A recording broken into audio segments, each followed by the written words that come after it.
According to the National Highway Traffic Safety Administration, the fatality rate for older drivers is 17 times higher than for those 25 to 65 years old.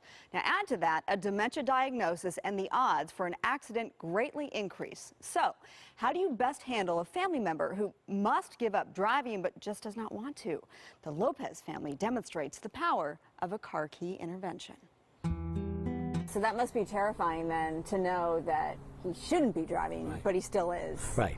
Luis Lopez and his siblings were faced with a difficult reality. Their brother, Joe, diagnosed with dementia in 2014, was no longer fit to drive. At the time of the diagnosis, he was given the usual cocktail of medications for the illness.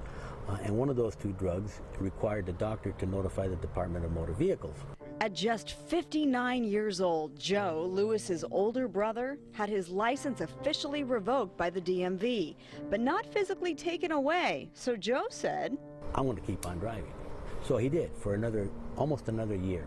We were concerned, but we weren't familiar with the extent of his issues like judgment and what have you in driving.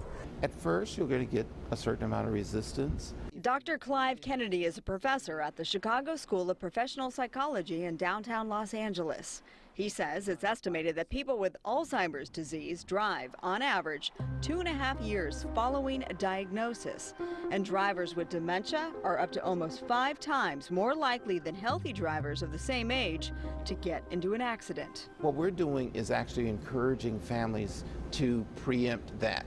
Dr. Kennedy says confronting a loved one in this situation is a multi-step process. Whether you're dealing with a case like Joe's, early onset dementia, or an elderly parent, it all begins with forming a team of immediate family members, identifying who will lead the conversation to then plant the seeds. Kind of say, we were a little concerned, Dad, about your driving. We're going to need to talk about this at some point. Eventually, the goal is to have an intervention. When that day comes, Dr. Kennedy says, come armed with support.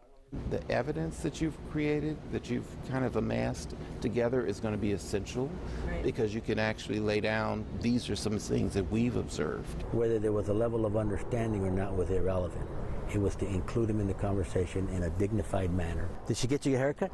Yeah. Joe's dementia hasn't taken away his ability to speak, but it has compromised his comprehension and coherence.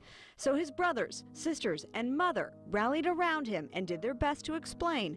Behind the wheel, he was a danger to himself and the general public. You actually enlisted the help of CHP. Right.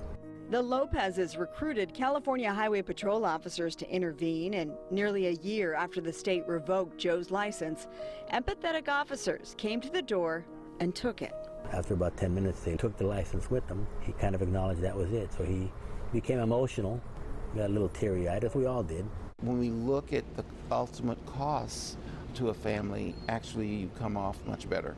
Not just to the family, but to the public as well. Yes. Now, living in a care facility in Canoga Park, Joe is safe, and along his journey has unknowingly strengthened his family. He's bringing the best out in all of us, actually. I'm sure. He really is. He brings you together. Absolutely.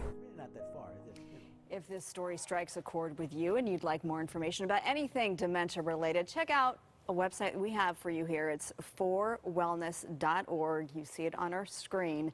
Pardon me, it's a wealth of resources put out by the Chicago School of Professional Psychology. I mentioned them in my story. It's a nonprofit education institution with a campus in downtown LA that we've teamed up with for this story, and also a few more stories that we're working on for you that we hope will help parents and kids alike, families in general. So we have a technology addiction story specifically for teenagers, how to tell if your teen is addicted, how much screen time should they be using each day, and also bullying. Just a really powerful story of a 13-year-old who overcame being a victim of bullying. Wow, it's a great conversation. Yeah. Important topics.